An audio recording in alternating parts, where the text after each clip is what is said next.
G'day, it's Simon and James. Welcome back to Southeast Cars and Coffee. We have got a cool turnout of cars this morning, James. What are you seeing? There's some good stuff this morning. It is a heavy Porsche day today. We have a brand new 992.2 GT3 with a YSAC pack that I was just looking at. Beautiful green exterior, like a bronzy kind of wheel. Very, very pretty. 2 RSs, we have 3 RSs, we have 4 RSs. We have a really pretty SVJ Roadster. I saw some Alphas sneak in, some rare European Alphas, which we did not get here, which was cool. Yeah, and the guys from European Exotic Centre have got a very rare Ferrari we're going to go and check out in a while, which is very, very cool. Hey, don't forget, if you come to Southeast Cars and Coffee, please remember, respect our rules: no speeding, no revving, no burnouts. That includes on the streets of San Clemente and getting on and off those freeways. Ton to do. Let's go for a walk, check it out. Let's do it.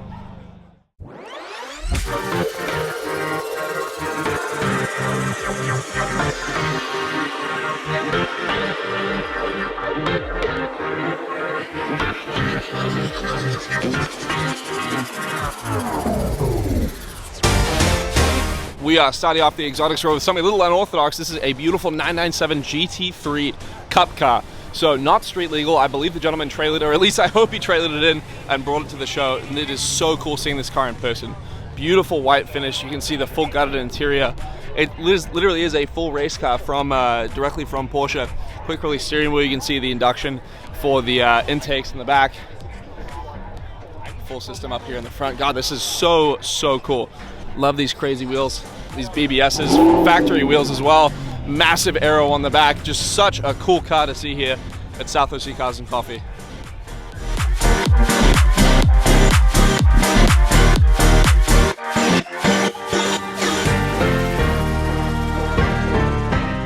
Now this is a car that I've been eager to see in person. We've had a standard 992.2 GT3, but this is the YSAC pack. So the YSAC pack was only ever available on the 2RS and the 3RS for previous generations. Now with the .2, they've introduced it for the standard GT3. So it adds a carbon hood, carbon roof. You can see these little carbon side blades as well. Carbon mirrors, carbon wingtips. It is a very, very cool package for this car. I also know that it stiffens suspension, does a couple of other things as well. I think there's a little under tray that's different on the rear section here. Absolutely beautiful car. You have I think it's Brewster green on this one, and then you have these brand new buckets as well. So they've had the same buckets from the 991 into the 992, and now they finally revamped them for the .2. You can see the YSAC logo here on the headrest. Absolutely beautiful. I love the bronze wheels on it as well. Someone has done a very good job speccing out this car. Absolutely love it.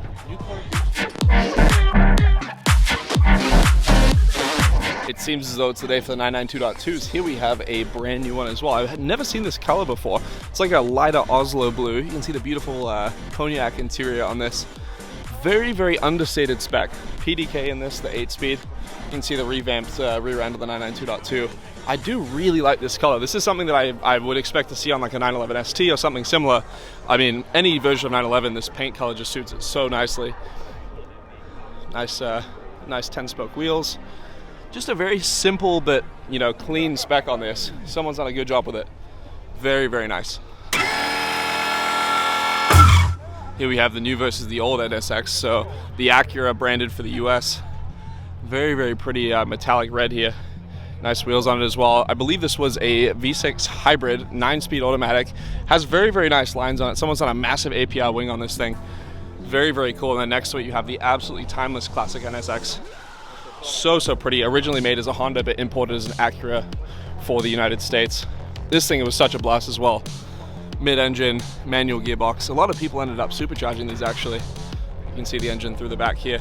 Oh, this one actually has a supercharger on it as well. Looks like a little Magnuson or something similar. But very, very pretty. And then next to these, we have a very interesting 992 Turbo S. This is a crazy spec. It's a metallic shark blue with a matte PPF on top. You have a set of BBS, I believe these are the FIRs. You can see these crazy lightweight notched wheels, the BBS logo there. On the inside, I'm not sure if you guys can see, you have the buckets with the houndstooth interiors. Even has the the houndstooth matched coffee cup in there. But yeah, he's done a crazy job with this. Has a Klein Innovation exhaust, a little bit of carbon aero, more aggressive wing, carbon side intakes. Just a very, very tasteful build. Absolutely love it.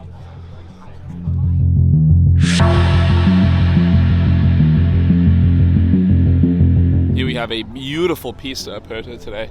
Such a pretty car. This is one that we've only had here a couple of times, but this spec is absolutely superb. A gentleman that owns Eurocar has a very similar spec, or at least the same exterior color that he's brought a few times. I love it. This one has the buckets inside as well. The full blue interior. Done a crazy job on this. Not really too much as far as the exterior goes for the options. You can see it has matte carbon, but it is just such a pretty car. I love this configuration with the drop top as well. Very, very nice. And then next to it, beautiful Porsche GT3 RS. This belonged to the guys at Pacific German, who they have since sold it to, but yeah, this thing is beautiful. Has a crazy set of wheels on there, full 9 design carbon replacement program. So if you notice on the standard 3RS, you have all plastics, and then all of these plastics are replaced with OEM matched twill carbon fiber. So, so pretty. We are ending the Overflow Exotics row with a bang. First of all, SL65 Black Series, arguably one of the best Mercedes ever made, one of the most raw cars that they have ever put out.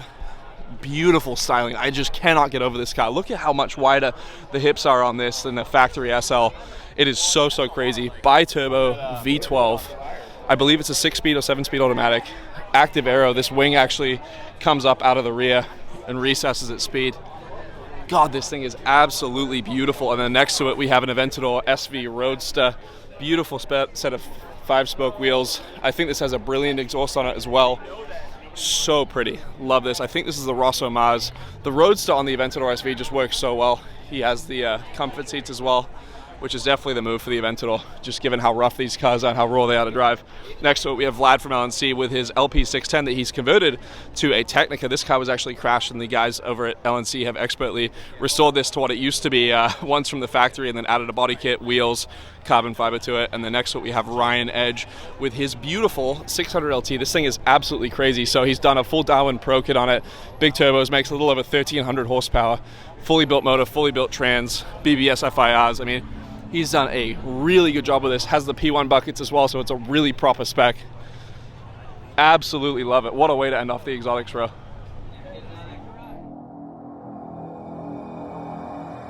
So I'm here at the booth with European Exotics Centre, and this is Tony, who's been one of my best friends since we moved to the US. And here, come back over here, Tony, if you would. We have a rather rare special car, and Tony is like an encyclopedia of Ferraris. I don't know how many Ferraris you've owned since I've known you. Way too many. No, there's no such thing as too many Ferraris. So tell me this, what's the story behind this? Because it's rare, right? Extremely rare. So they made about 500 of these cars. 75 came to the US. And this was the last iteration of the Testarossa. It came a decade after the original. And if you look at it, you see certain things. The lights, the front bumper. For the car that replaced it, there was the 550 Maranello. It was the only Testarossa with round lights in the back.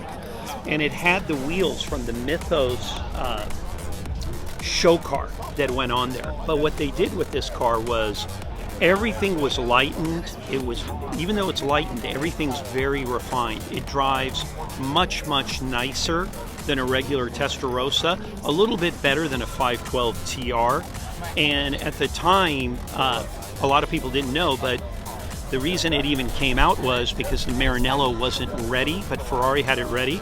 But here's the best story. In 1995, Formula One Ferrari drivers were Jean Alesi and Gerhard Berger. Gerhard Berger took this identical car to Monza for the race. After the race, he went to get back in the car and it was stolen.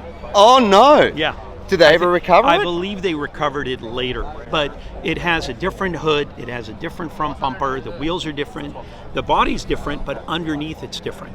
I believe the engine went from 428 to 443, the bearings in the gearbox, everything was lightened, the suspension was really done well. They drive beautifully. It's such a pretty car. The front end is a real standout. Those headlights are, for the era, really ahead of their time. It was the only Testarossa with that. And if you look at the front bumper, you see the 550 Maranello and you see the Ferrari 355. So that was changed as well to reflect what was coming up from Ferrari in that era by Pininfarina. And we got a couple of other special cars here. This one over here, it's a six-speed, which is... It's a 6-speed. So there was about 8 to 10% at the most production of 6-speeds. And at the time, they couldn't give them away, because everyone wanted the single clutch gearbox. Yep. And this particular car is interesting because usually they were red tan cars, and this is red sand, which is one shade darker than what all the Brits bought, which was red Sabia, which is almost like a white interior.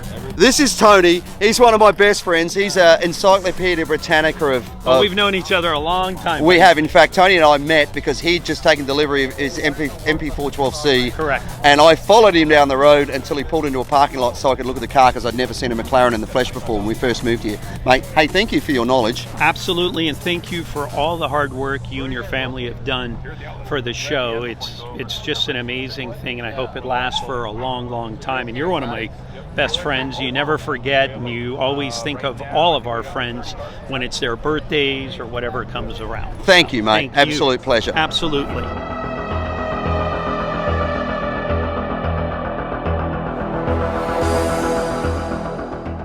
This little orange 911 is a regular to the show, and it is one of those cars that makes the purest squirm. So what is it that makes them squirm? Is it the shiny wheels? Is it the shiny roll cage? Is it the bright non-original Porsche colour, which, hey, let's face it, doesn't matter because you can get any Porsche, any colour you want with paint to sample. Oh no, it's not that. It's in the back. That is not a flax 6-cylinder. That, my friends, is an LS engine from General Motors. And guess what? It's actually a good transplant because the weight of it is actually less than the flat 6 and a whole lot more horsepower. I'm a Porsche fan. As you know, Sarah's got a beautiful little Cayman. Would I do it? Probably not. Do I love it because it makes the purest squirm? Absolutely I do. It's a great job.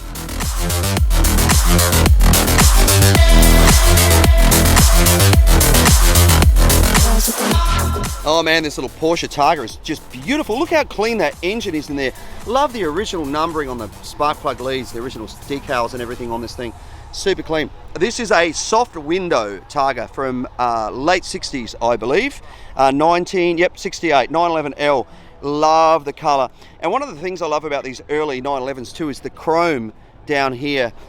Just a nice little detail that went away on later models, but I'm a fan of Targas. I even like the new ones. I think they're really great, but this thing is super special. Now, we just spoke about a 911 on the end with an LS transplant. This 1972 little 914 is not your typical 914 either. That in there is not an LS, that's a small block Chevy sitting under the hood underneath there. Is it still a hood if it's under this? Whatever it's called. It's not a frunk because it's, I don't know. Anyway, how cool is that? A small block Chevy, 350, I believe, from memory, in this little guy. Super cool, right? So mid-engine, 350, little Porsche, very cool. So that's two V8 Porsches we've seen, and not the factory V8 either.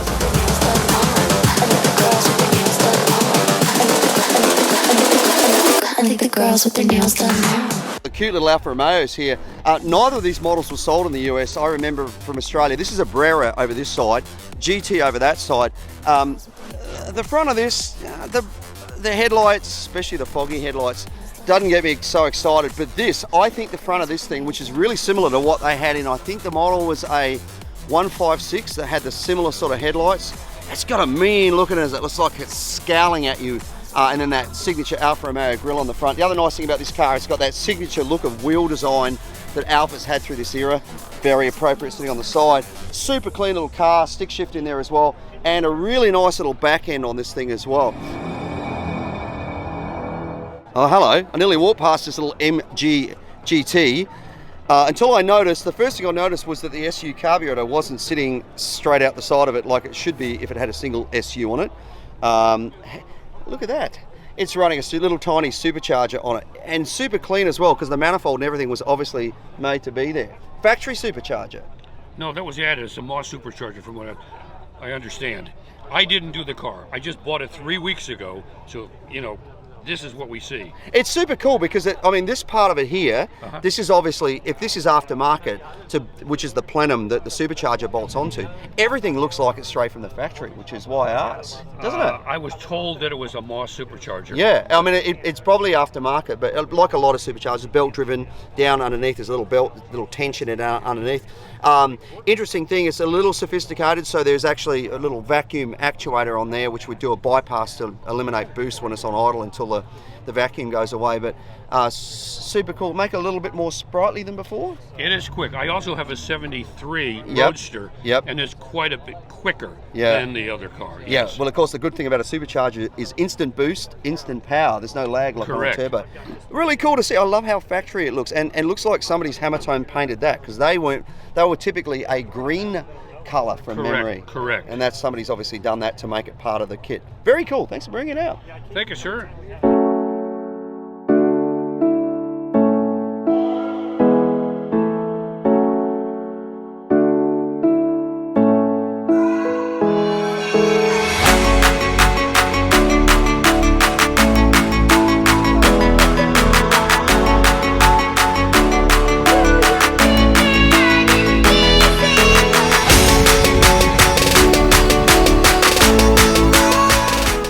Halloween coming up. These guys never let me down in their orange pumpkin. Standing over here, they always dress the car up. Spiders all over the thing. This is so good. And beep beep from the Roadrunner down there. Previous car of the week winner. Make sure to check it out, and don't forget to dress your car up for Southeast Cars and Coffee Halloween coming up next weekend.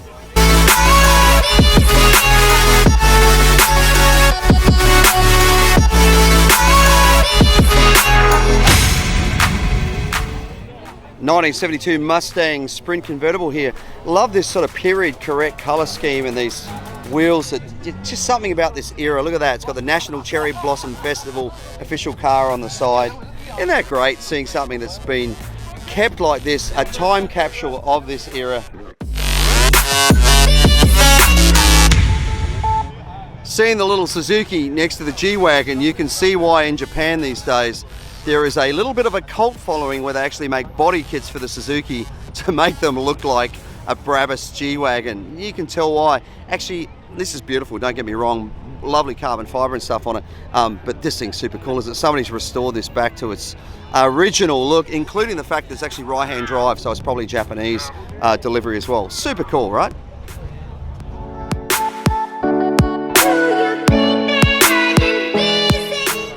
Super cool row of classics through here. 1956 F100 under the hood. That is not a 351 or a 302 or a 289. That is in fact a small block Chev underneath there. Make the purists squirm, but hey, there was a great motor. Cheap to work on as well. Next to it, beautiful looking C10. Also got a small block under the hood, obviously on bags. Rolling out of here right now is a very clean F250 Ranger. And the cool thing about it, have a look at the extra cab on the back of this thing. It just looks so super cool. And that was factory, you told me a couple of weeks ago, wasn't it? Yeah, that is super clean. I mean, look at that crew cab look back there. Isn't that cool? Very cool. And keeping it rolling through, very nice Sierra here. A bit of GMC under the hood, running an LS, which is really nice and clean. Just a clean looking truck. Obviously bagged as well, like sitting down here. Finally up to this Chevelle. The guys from Boost District obviously did the work on this thing. So under the hood, running what looks like an LSA, LSA LT4. I can't tell. The way to tell will be the fuel system, because with an LTA you actually have extra injectors. It's actually got port and manifold injection. On an LSA, it's just of course into the plenum, but super clean setup on this thing. This looks like it could have come from the factory. Aeromotive fuel pressure regulator back there. Super clean. It's got a grip pulley at the front. These pulleys are super cool. They actually have a sort of a knurled finish on them, so they make sure they grip. There's no chance of the pulley slipping. 10-rib pulley on it as well, which it needs because it's quite a small pulley.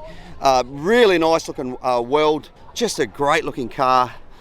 Clean looking instrumentation. Nice looking steering wheel. Very sweet. And just in case you don't know, look down there.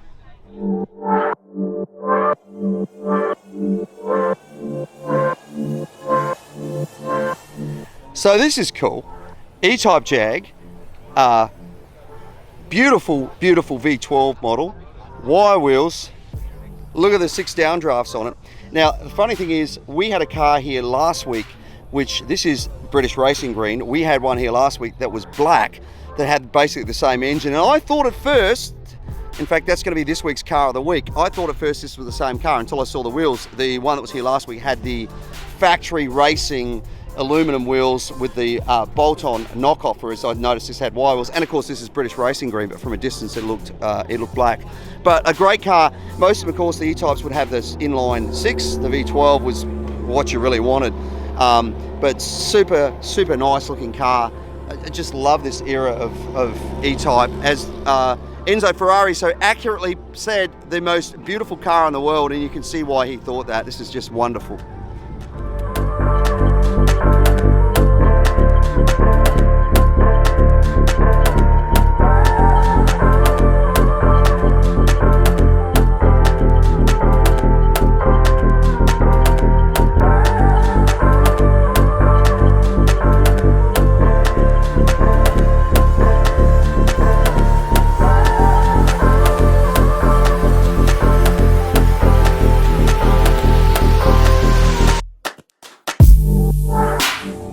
Couple of cool little Mazdas here. RX-7, the last generation. Love that car. Next to it, little Mazda Speed 3. In Australia, this was called an MPS 3. 2.3 litre turbocharged engine, quick little car, only front wheel drive. So, man, it had a ton of torque steer, but great little car.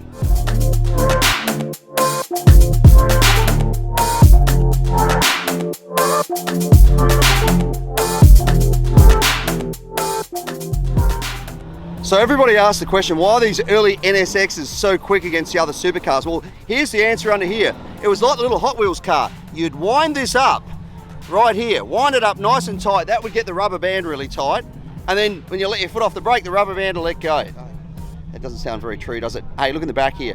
Mid-engined, VTEC. So this is super clean, super clean. This was the car that really put companies like Ferrari on notice that you can have a supercar, it can be a daily driver, and it can be reliable and also cost effective to own. This car really changed that dynamic, forced companies like Ferrari, like Lamborghini to look at what they were doing and make their cars more than just supercars from a performance perspective. They had to have the reliability to go with them as well.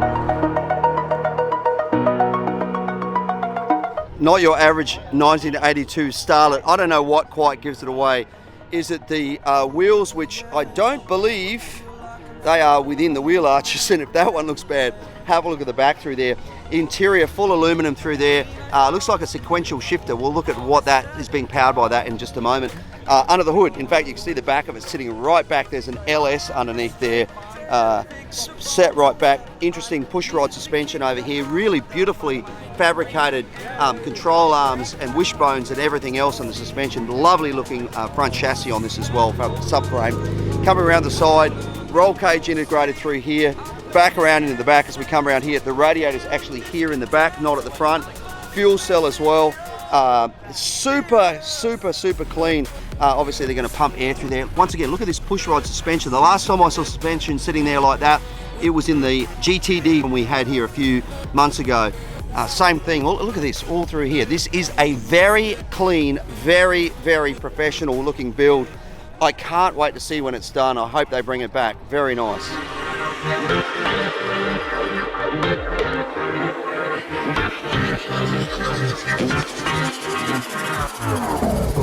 That is it for a very busy South Sea Cars and Coffee. Thank you guys so much for coming out. Please remember, if you are attending the event, respect our rules. No revving, no speeding, no burnouts. That includes on the property, driving through the streets of San Clemente, and then getting on and off those freeways as well. I want to say a massive thank you to all the sponsors. We have the Bracketeer Way Marketing, McGuire's, Mazda, Next Level Auto Protection, iAccident Lawyers, Go Mobile Tire, Sierra, Ineos, Grenadier, European Exotic Center, Hillbank Motor Corporation, and of course Magnaflow and Camberg as well. Do also want to say a massive thank you to all the volunteers for helping us put on this event each and every week. We could not do it without you guys. Remember, if you want to become a volunteer, hit us up on Instagram at South OC Cars and Coffee Merch. So we handle all the volunteer rostering, and then while you're over there, check out some of our hats, hoodies, t-shirts, stickers, everything you guys could possibly want from South OC Cars and Coffee Merch. If you are volunteering, you get to bring your car in before 8:30. Then Ruby's Anna provides a free coffee donut for everyone helping us out. Yeah, massive thank you to Ruby's for doing that and feeding the masses, and a big thank you to the outlets in San Clemente for allowing us to be here. Remember, if you need to do any shopping, go to the movies, grab a coffee, whatever, come to the outlets, tell them South OC Cars and Coffee sent you.